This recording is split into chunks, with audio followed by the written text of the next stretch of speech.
Hi, I'm Yolanda, and this is Speak On. Today, we're talking about surrogacy, and I'm joined by Sarah Jones, member of the Board of Trustees at Surrogacy UK and a 5-time surrogate, which is amazing. Hi, Sarah. Thank you for coming on, and how are you? Oh, thank you very much for inviting me. Yeah, I'm really well today. Thank you. Brilliant. So let's get into this. Like we're at the moment we're talking about surrogacy, and we are actually recording 2 episodes for this. So we're doing one all about the surrogacy from the legal standpoint, what the kind of state of play is in the UK, but also I was really keen to speak to someone who has actually been a surrogate, because my goodness, what an incredibly selfless, beautiful, amazing thing to do, and what a gift to give to somebody else. Like 5 times. Sarah, how did you become a surrogate? Okay, so many years ago, 20 years ago, I was looking into sort of egg donation at the time. I was quite young, I was early 20s. I'd already got a child, and I thought that perhaps egg donation, I could give back through egg donation.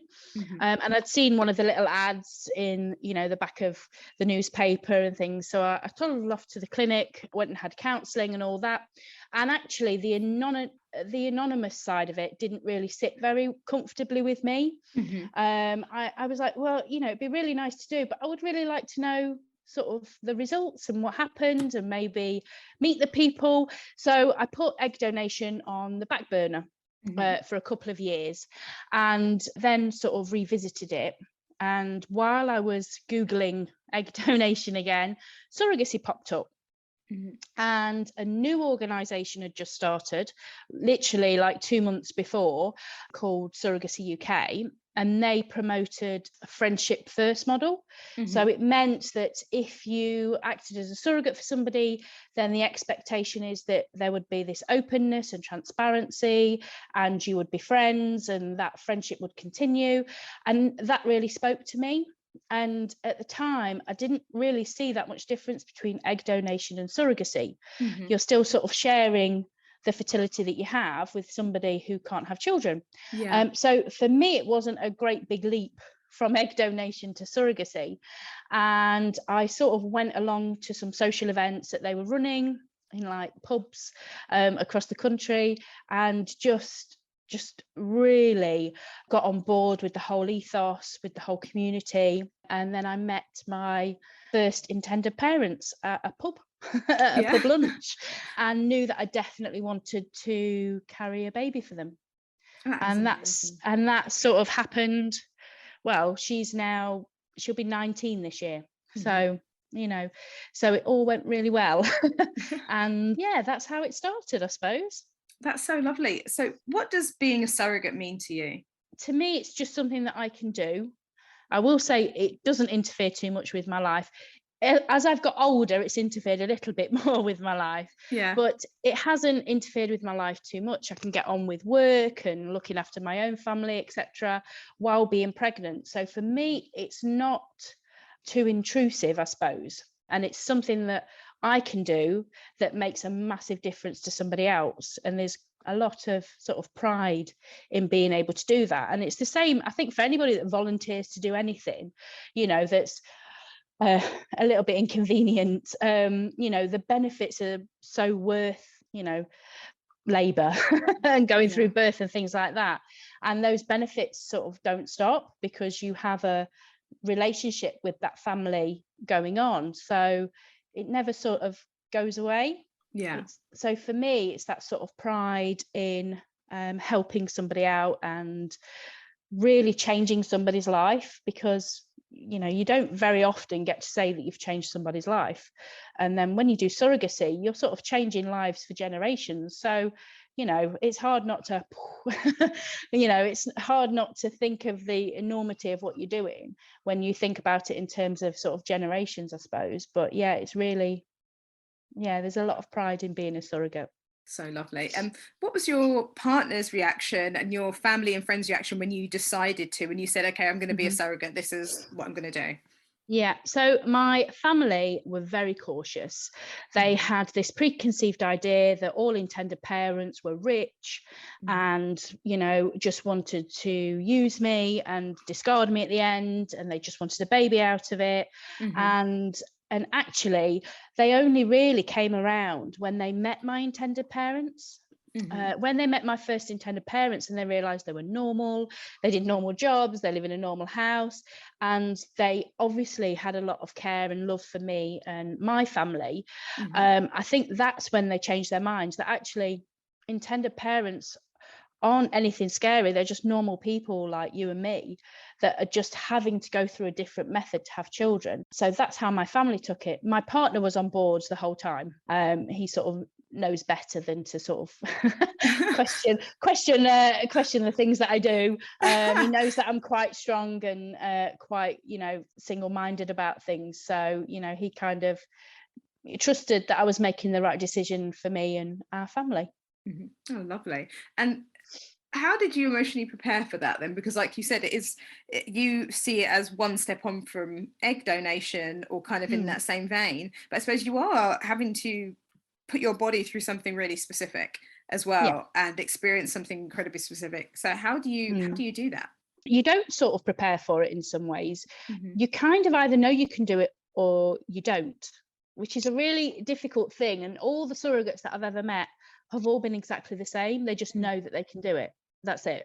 And you absolutely love the children that you carry.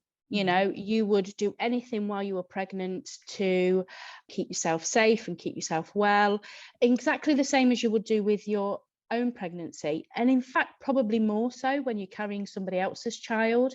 You're even more careful. You even more eat the right things and do all the right things, because that baby belongs to somebody else, and it's like babysitting. So your bond is genuinely with the parents that you're carrying. Your bond's not with the baby, although you do have a bond with the baby. It's not a maternal bond.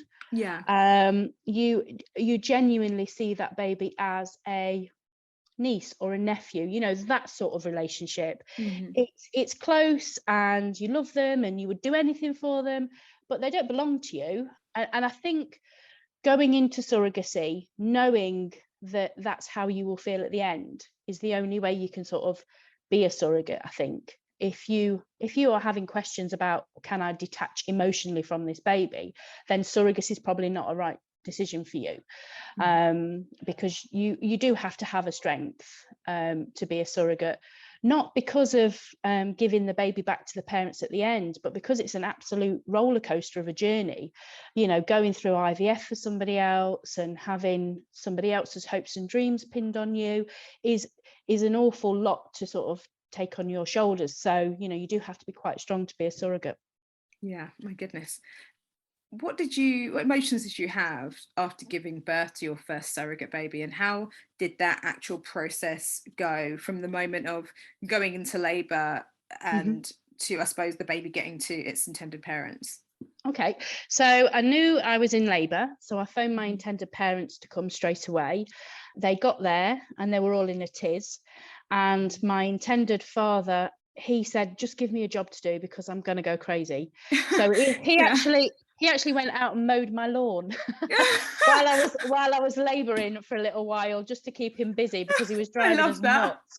He was literally driving us nuts. And then like the contractions got a bit closer together, and so we decided we were going to drive to the hospital, and the hospital at the time was about 20 minutes away. And for some reason he decided to drive on the wrong side of the road, and we were like, you need to calm down for one. So he got on the right side of the road, and it was much less dramatic after that. But we got to hospital. I'd got my intended mother on one side and my intended father on the other, and they were holding my hands and making sure that I was okay through the labour. And Georgina was born, and she was placed on my stomach while I think the intended father cut the cord. It's a bit of a blur at that point, but I remember looking down at Georgina and probably even swearing a little bit and going, oh, thank God you're here, you Yeah. know, which is the same sort of relief that you feel, you know, after giving birth. That's the same sort of relief. But then looking over to Andrea, who was my intended mother, and saying, she's here, your baby's here.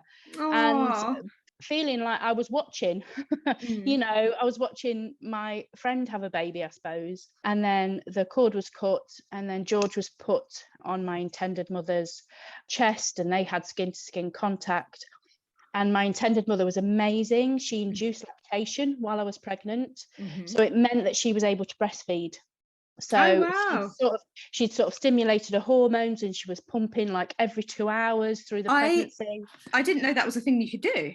Yeah, so she worked. I mean, I couldn't have done it. I genuinely, I've told her hands down, I could not have induced lactation. She literally had to get up every 2 hours to pump milk without actually realizing, without actually having any results. So for months and months, she was pumping every 2 hours and nothing was coming out. Because that was just so painful. It was painful, and you know, it was so difficult. But actually, when Georgina was there and Georgina latched on, she was able to feed her for about 8 months, which was lovely. My gosh. I know, so it was all worth it, bless her. And to be honest, at that point, I think my intended father had still gripped onto one hand. And I said to him, go and be with your family. Because he didn't want to let me go. So we were all in the same room, and it was just really nice watching them as a family. And then sort of I was focused on getting tea and toast and not having anything to do now. But it was just so wonderful to watch them as a family, to watch them as a little threesome, you know, for the first time. And that made it all worthwhile, you know, just to be able to see my friends have their baby. It was lovely. Oh my goodness, that's so lovely. And then you enjoyed that experience so much, you were like, why not do it some more?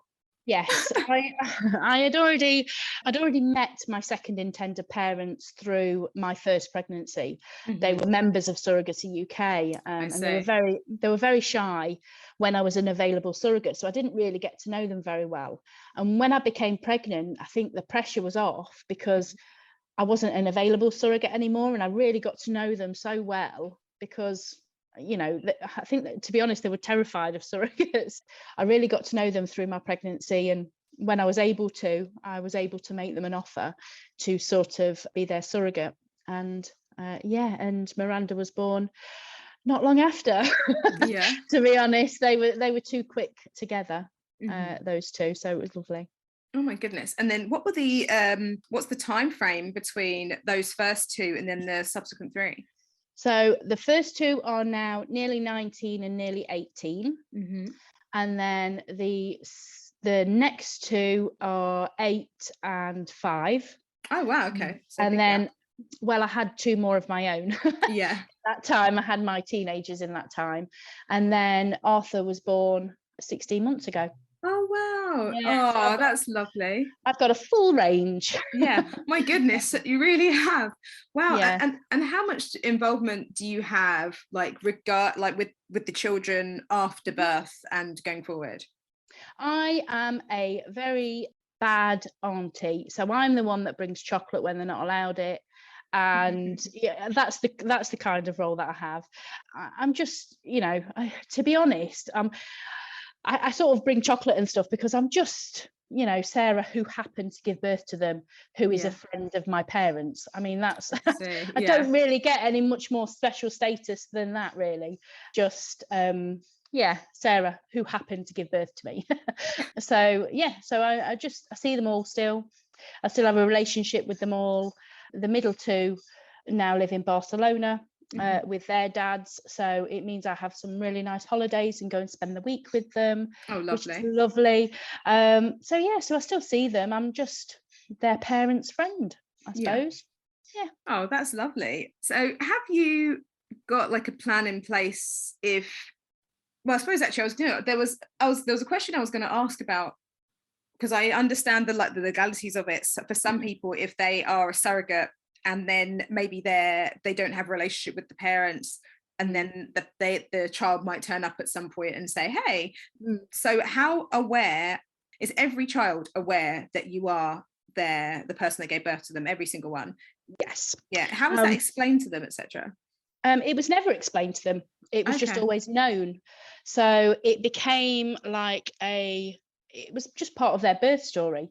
Yeah. So for the younger ones, they had pictures of me and my family around the house. You know, it was talked about. It was, you know, how do children learn that their grandparents are their grandparents?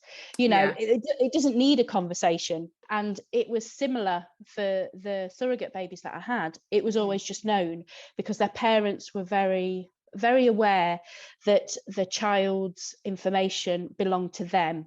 It wasn't for the parents to gatekeep.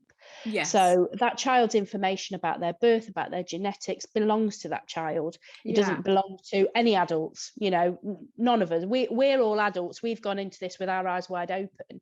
And the child, you know, it has to be led by that child.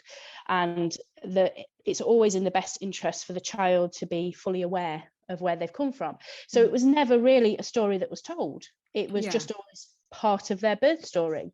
Some of them have got books which help them know about surrogacy. All of them have maintained links within the surrogacy community. So all of the children also know other children born through surrogacy. Oh, cool. That's good. So it's all about just the children never having to be told, but it always just being known. I mean, at one point, I think one of the older ones, you know, we were visiting and her mum was trying to say, oh, you know, telling her about a birth story. And she's like, I know, just stop telling me, like, it's boring, you know, and that's what it becomes. It becomes boring. If you're open and honest with the children, it's never an issue. Yeah, you know? It's just like a fact of life, isn't it? Yes, definitely. And when it comes to like the current laws in the UK surrounding surrogacy, what are your views on them? Are they good? Are they archaic? Like where do you, I don't know, do you think they have some way to go? 30 years ago, the laws were created, and the laws were created by people that didn't know anything about surrogacy. So they were created on the basis that they thought that surrogates must actually want to keep the baby. Yeah. You know, given a cooling off period or a waiting time, they would probably change their mind. Yeah. When actually, you know, 30 years of experience has told us that doesn't actually happen. And that surrogates go into this with their eyes wide open, informed, and, you know, they don't want to keep the baby at the end. So that's how the laws were designed. So myself and my partner have legal parenthood of any baby that I give birth to, regardless of genetics. Yeah. Which is crazy. I mean, I can kind of understand why I have it, having given birth. I'm not entirely sure why my husband has it. Yeah, that's really strange, isn't it? So archaic. Yes, because, you know, it is automatically assumed that my husband must be the father of any baby that I give birth to. Yeah. So, you know, it doesn't reflect how families are made in the UK at all. And it certainly doesn't reflect surrogacy. So surrogates don't actually want to be responsible for the baby. You know, I don't want to be legally responsible for a baby that's not mine. I don't want to have to register a baby that's not mine. That should be the parent's job. I don't want to have to make medical decisions for a baby that's not mine. You know, all of that just seems crazy, that we have to go through a legal process to do that, when things like egg donors can sign their consent at the beginning of the donation. Yeah. And they can never reclaim those children once they've been born. They can easily give their eggs away and have no claim on them. Yet a surrogate can't make that choice. She can't consent at the beginning of treatment. Yeah. She has to wait until that baby's sometimes like 8 months old before you actually get to a court process. Jeez. Which seems crazy, you know, and still, you know, now relies on this assumption that surrogates must want to keep a baby, because it's not womanly to not want to keep a baby that you've given birth to. You know, there's sort of, you know, I could get on my little feminist soapbox about it, but there is this assumption that any woman that gives a baby must want to keep it. Yes, you know, and I suppose the problems that come from that. What are the problems? Because thinking, if you need to take your baby to hospital, so you have to do that. So somebody that has essentially, if you are a surrogate, you kind of have to live near that person, because if anything happens that you have to make a decision about, what do you do if you're like in the north of England and the other person's in Cornwall? Yeah, we've had that. We've had surrogates that have given birth to premature babies that have literally had to keep their phone on them constantly in case the hospital phone and need their permission to do something, even when the parents are stood in that hospital. Yeah. You know, it doesn't make any sense. And actually, in reality, all that happens is a surrogate refers it back to the intended parents, you know, because it's the intended parents' baby in all but, you know, legal name. So it's really, you know, it's really unfair for the parents not to be able to make really key decisions on their own child's care. You know, I think it's really discriminatory, because that child may well have, you know, may not be genetically related to the surrogate at all. And for somebody else to have that power over your child, you know, it's just, I don't think you can really feel like a proper parent, you know, if somebody else has got that decision making power for your child. I don't know. Absolutely. That must be so difficult when it comes to those kind of things. If you need to make a split decision, if anything is happening, how you might bond with your baby as well, or not even bond with them, because I'm sure they're bonding with them, but it just creates that feeling of distance, I can imagine. But yeah, that must be awful. Yeah, it's really difficult. I mean, I would feel, everyone says how difficult it is, you know, how difficult it must be for you to be a surrogate. And I actually think to myself, I would find it much harder to be an intended mother. I would find it really difficult to watch somebody else carry my child and watch somebody else give birth to my child, and then not actually being able to call myself a legal mum, you know, for months afterwards. I think that's much, much harder than actually being a surrogate. So yeah, that's what I think anyway. Well, and how long for you, for your 5 surrogate babies, how long did it take for the parents to, I suppose, become the legal guardians? I'm guessing is that the correct term? Is that what they become? Legal parents. Legal parents, legal parents. So they can have parental responsibility, they can have all of that, but actually to be named as legal parents, you have to go through the parental order process, which is quite a simple process, but it takes quite an amount of time, because on the grand scheme of things for the family court, surrogacy rates so low in importance because the baby's happy, well, safe, loved, cared for. Everybody's happy about where the baby's living. So for family courts, it's probably the nicest thing that they'll get to do, but obviously the least important thing that they have to do, because quite rightly so, there are children out there that need help quicker. They need, you know, reports written on them much, much quicker. So surrogacy tends to get put to the bottom of the pile. So for me, it's anywhere between about 4 to I think about 9 months to get the parental order and for the parents to actually be recognised as legal parents. Yeah, my goodness. And you mentioned before, like, even like you were saying, even if a baby isn't genetically the surrogate mum, is that kind of outside of the UK? Because in the UK you can't do host surrogacy here, can you? Yeah, you can do host surrogacy, which is using the intended parents' embryos, or you could do straight surrogacy where the surrogate donates her own egg. I thought that wasn't legal here for some reason. I'm still wrapping my head around the legalities of it and all that kind of fun stuff. In the States, straight surrogacy is much less common. There are only certain states in the US that will allow it, but in the UK, you can. A surrogate can donate her own eggs. The only thing is that one of the intended parents must be genetically related to that child.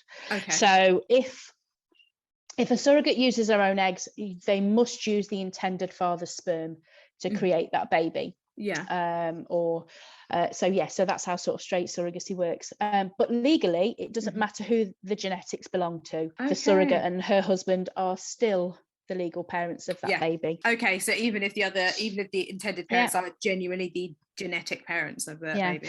Because birth certificates only mark down who gave birth to that baby. I see. And who she's married to in the case of surrogacy. It doesn't take into account genetics or anything like that. You know, it is literally who gave birth. Okay, so if someone was single and they were a surrogate, or they weren't married, I should say, and they were a surrogate, because obviously they didn't need to mark down their partner if they're not married to them, could they put the genetic dad on there. You can put, if you go through host surrogacy, you can even put the genetic mum down as well. Okay. So the birth certificates now just list parent 1 and parent 2. I see. So I, when Arthur was born, myself and my intended mother were down on the birth certificate. However, and this is the feminist part in me that's coming out. At the moment, I am separated from my husband. So we are separated but not divorced. So we are still legally married. He has to sign a form to say he doesn't consent to my treatment for me to be able to go ahead and do surrogacy. What? Are you shitting me? No. Are you actually shitting me? Yeah. And if he sign, yeah, I know. What the fuck? Sorry. It's crazy. It doesn't make any sense whatsoever. But he has to sign to say that we're not in a relationship, and that and he does not consent to me undergoing IVF treatment. And only if he signs that form can one of the intended parents go on the birth certificate with me. That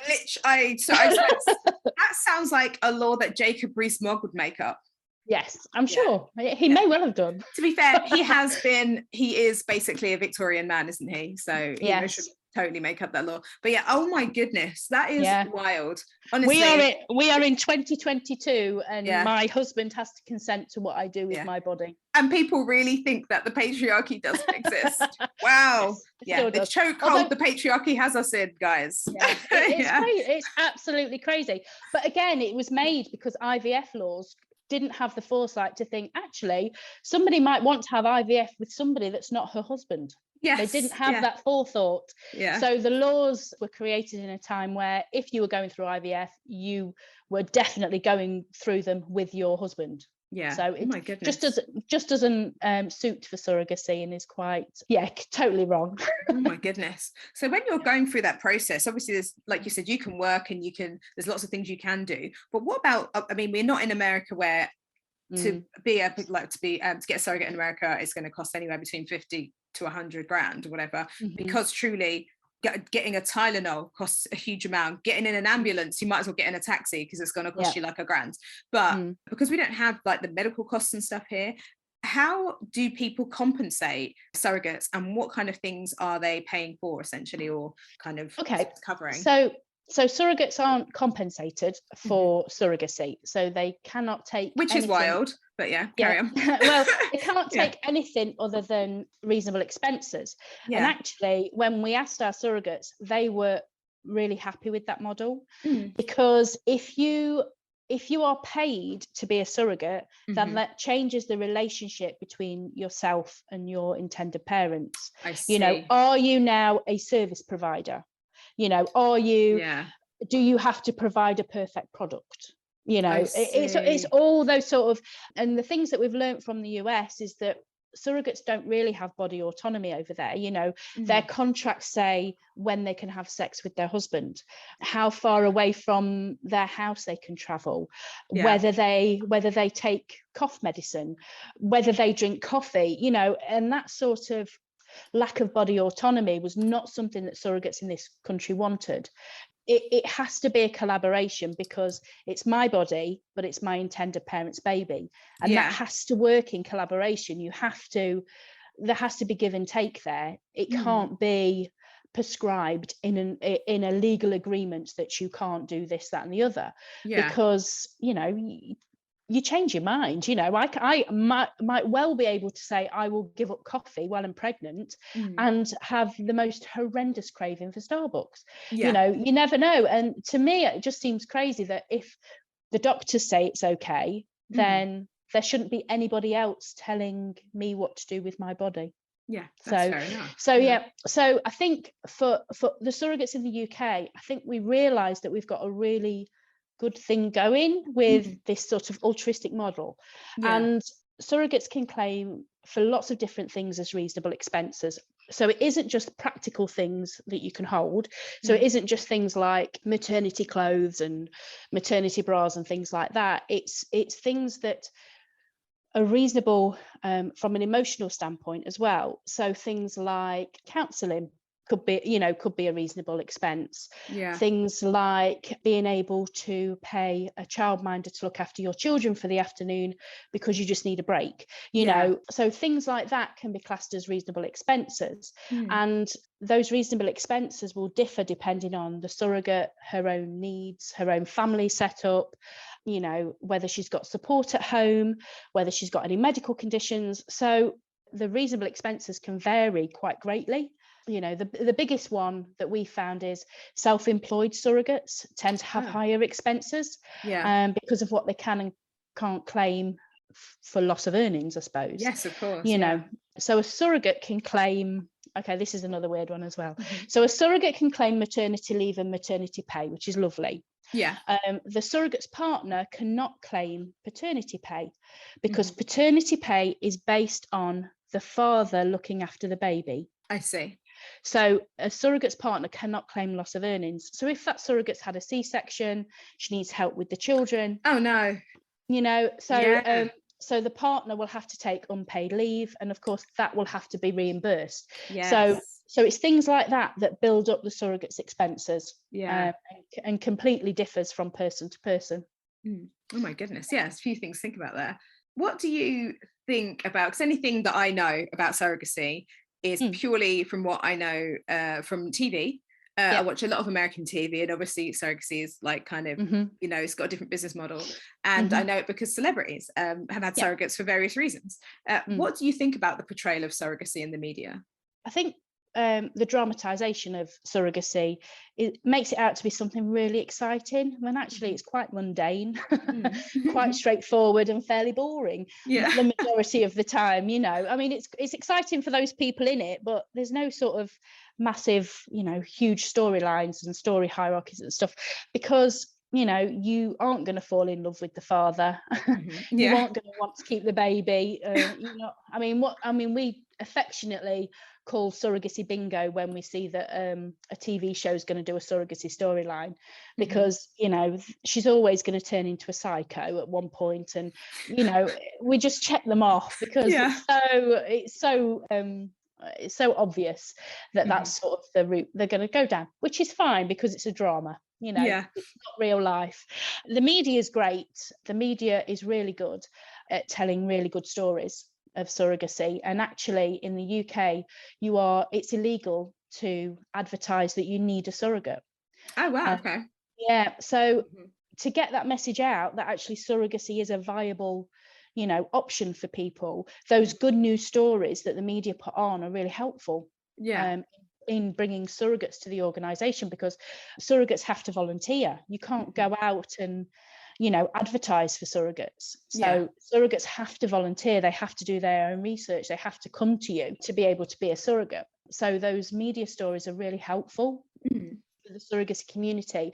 And actually over the last 20 years, they've got really good at putting down the right facts, I suppose, and not demonizing surrogates, I suppose. There is still a massive difference between how a heterosexual couple that needs surrogacy is viewed and how a same-sex couple is viewed needing surrogacy. I think at the time, Robbie Williams and Tom Daley had babies very, very close together. And for Robbie Williams, it was all congratulations, well done, blah, blah, blah, blah, blah. And Tom Daley got, how dare you use a woman's body for your own. I saw a few people say that, and I was like, shut the fuck up. But nobody ever says that about heterosexual couples ever, so there's a lot of homophobia still around surrogacy. So that's something that we have to deal with in the media. And we do, and surrogates are quite vocal about standing up for this portrayal that there's a portrayal that surrogates are poor, that we have no money, and that's why we're doing it. We're vulnerable, we have reduced mental capacity, or we're coerced. And this sort of narrative that is put together by some people in the press is really quite frustrating, because I see our surrogate community, and we've got head teachers, we've got solicitors, we've got GPs, Wow. as well as homemakers and childminders, and we've got a huge cross section of people. But the one thing they all are is really strong-minded women who wouldn't ever be told what to do by anybody. So this assumption that we're all one type of person, because for them the only way that they would ever do it is if they were being paid to do it. So they sort of project their own feelings onto regular surrogates, and we're quite vocal. In fact, we've been called quite militant, the Surrogacy UK surrogates, because we're like, don't you dare call me poor and vulnerable. You they have to. It's like almost taking away from the fact that you have any agency. As well, like just assuming that they're doing it because they have to. It's like, no, it's like women can make choices too. Yes. Well, it's really weird, because we sort of liken it to living organ donation. If somebody volunteers to do a living organ donation, they do it at risk to themselves. There is a risk to their own body, but nobody ever questions their motives for doing it. It's always, oh, what a lovely thing to do. But if you sort of offer to be a surrogate, your motives are always questioned. There's always somebody saying, oh, but are you really getting like 20 grand? And you're like, no. It's always this assumption. So I think people have forgotten that people can do good things for other people without actually wanting stuff in return. Absolutely. Some people are just nice. Yes. And we're not perfect, don't get me wrong. We're not a perfect group of women, but we are very strong-minded, and we certainly know what we're doing. And so what is the process then, like you said, because people can't say, okay, I'm looking for a surrogate, because that's illegal. So what is the process to finding a surrogate for intended parents? And actually, how many surrogates are there? Is there like a shortage? Are there enough? Or if everyone understood the process better, are there actually enough? There are always going to be more intended parents than there are surrogates. There's always going to be more need. 1 in 6 couples suffer infertility, so there's a lot of people that need a different pathway to parenthood, whatever that may be. There's always going to be less surrogates, but I think it's unfair to say that there's a shortage of surrogates. So like last year, Surrogacy UK had over 600 applications from surrogates to join. Oh, wow. So this year, this year alone, we've had over 100. So there are surrogates out there, definitely. So what intended parents can do is they can join an organisation like Surrogacy UK.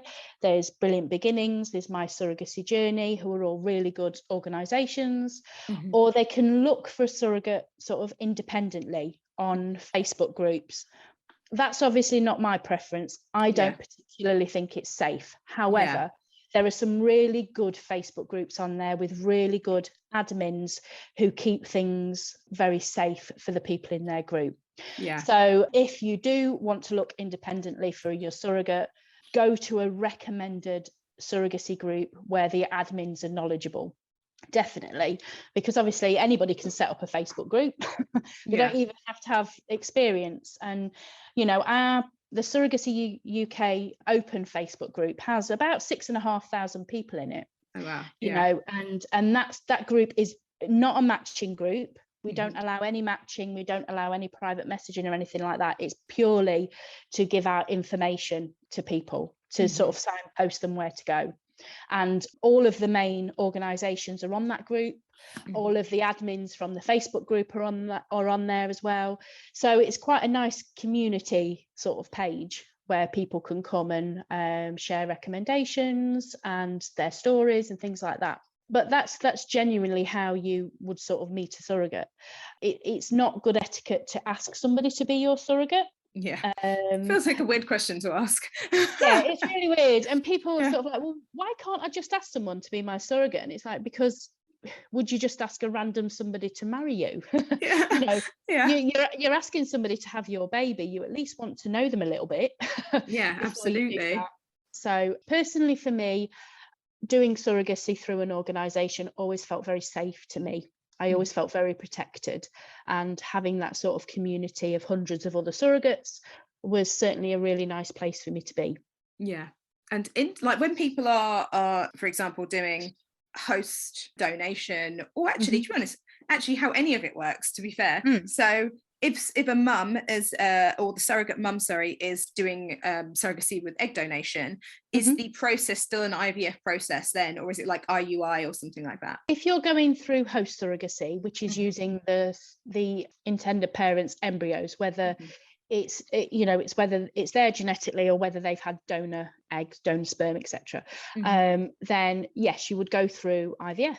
You can go through, as a surrogate, you can go through what's called natural IVF, which is through a fertility clinic, and instead of lots of meds that regulate your cycle, so that the fertility doctors know when they're putting the embryo back, they just monitor your cycle, and when you are naturally ovulating yourself, they just pop the embryo in. Which is a lot nicer, to be honest. And there's less drugs and stuff. Exactly. And we're all about safety. And that's been a real push from the surrogate community, that actually this sort of natural IVF is much more gentler on your body than doing sort of medicated IVF. If you're opting for straight surrogacy, you can either do that through a clinic, or you can do home inseminations, which are a little oral syringe in a little pot, and that's perfectly acceptable too. So there are a few different methods to sort of achieve a pregnancy with surrogacy. Yeah, and it can't be done by the NHS, can it? So anyone that does it has to have budget initially. It's kind of not that accessible for everyone. So if you live in Wales or Scotland, you are more likely to get funding for embryo creation. Okay. If you live in the UK, then it would be very rare for somebody to get NHS funding for embryo creation. I've known of maybe a handful of cases where NHS has funded the actual transfer to the surrogate. But it is genuinely a handful of cases over 20 years. So it would be very rare for that to happen. So yes, so intended parents should have a budget, and unfortunately IVF for surrogacy does cost more than normal IVF, which is wild as well. My goodness, how much more? Because I don't even know how much it costs in the first place. Well, you can probably get an IVF cycle yourself for about 3,000 to 4,000. If you're looking at a surrogacy, if you're looking at surrogacy, you're looking at between 8 and 12. Jesus. But yes, so if you are looking at going through surrogacy, then you do sort of need to have your finances kind of set up for certainly the IVF part. Yeah, definitely. And can anyone become a surrogate? Are there any ideal conditions in terms of health, age, that kind of thing? You can technically be a surrogate from 18. We don't accept applications from people that young, to be honest. And you can be a surrogate anywhere up to, I think the oldest we've ever had is about 52. Oh, wow. So because your fertility doesn't matter, a surrogate's fertility doesn't actually matter when you're going through IVF. There are certain BMI conditions that clinics might have. So they might not want somebody that's got too high a BMI because of the risk factors. Certainly at Surrogacy UK, we look at things like vulnerability and social services involvement, for example. So if you've had social services involvement with your own child, then that would potentially cause problems during the parental order process, because that child is legally classed as a surrogate. So for example, if you've had your children taken away from you, then the surrogate baby that you have could equally be taken away from you. Oh my goodness, yeah. So there are certain conditions like that, but we tend to look at applications on the whole and look at each individual aspect. So the checks that we do are a DBS check, a health and wellness check from the GP, which monitors things like, has there been any domestic violence in the house? Is there any social services involvement? Things like that, any sort of risk factors that would sort of put the surrogate and any baby born through surrogacy at risk. Yeah. What should a person consider before becoming a surrogate for intended parents? What kind of things should they really sit down and have a word with themselves about? If you want to become a surrogate, I think the biggest thing that you want to think about is, how does that fit in with your own family? Because it isn't the surrogate doing it on her own. Your family is involved, they will be impacted by it, and you will have a lifelong relationship with these people.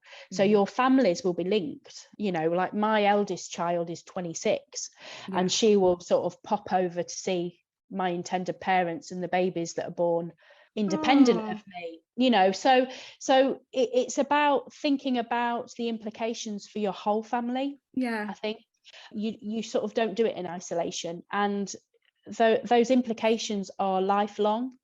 So for me, I donated my eggs for some of the surrogacies, so I was a straight surrogate. So my children are genetically linked to some of the children, and it's about being able to recognize that, and to for both the parent and the surrogate to agree that they're going to, you know, really foster those links between those children as they grow, because you know, as adults, they're going to have these half siblings sort of with each other. So I think thinking of implications further than just having a baby, because that baby is going to turn into a teenager and an adult, and that surrogate baby is going to have children themselves, you know.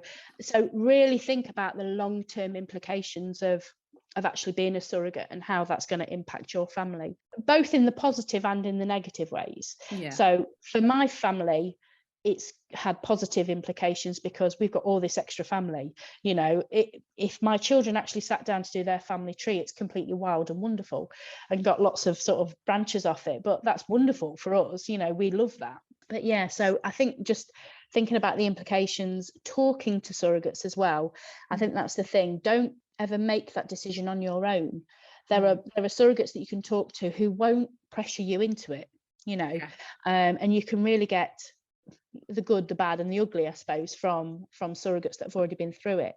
So do your research and take your time. There is a sort of an element of sort of surrogacy fever when you start looking into surrogacy, because it's all exciting and isn't it all wonderful, and you really want to get started, but actually taking a step back and taking some time to sort of look at everything, look at all your options, is a really sort of worthwhile thing to do, I think. Yeah, amazing. And just to wrap up, what is something about surrogacy that you feel people should know but they don't? That surrogates aren't giving their baby away, is what I want to say. Surrogates are giving the baby back to its parents, and that baby would never have existed without the intended parents. So we're not cold, you know, we're not heartless, we don't detach from that baby or anything like that. We're just babysitting, and we're returning that baby to its actual parents and its genetic family. So yeah, so we're not cold, we're not heartless, we're not having these babies ripped from us or anything like that. We are very, very happy for our babysitting duties to have finished, and that we're able to give their baby back to them. Oh, that's so lovely. And it's such a wonderful, beautiful thing to do. And thank you so, so much for explaining that to me and taking the time out. Where would you like to be found online, and where can people find out more about surrogacy? So I would recommend, there are lots of places that you can get some really good UK-based information. So the website of the organisation that I'm with, which is surrogacyuk.org. If you are on Facebook, there is a Facebook group called Surrogacy UK Information, Community and Support. That's an open group. And as I say, all of the organisations are on there, all of the independent groups are on there. Just come and ask questions, or even just come and lurk and read. It's a really good place to sort of go and find stuff out.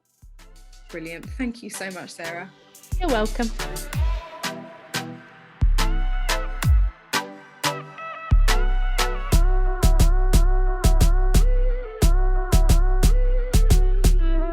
Thank you for listening to Speak On. Make sure you like, subscribe, and share with your friends, family, co-workers, strangers in the street. To find out more about us, including our upcoming events, head over to Instagram, instagram.com/speakon_. Bye!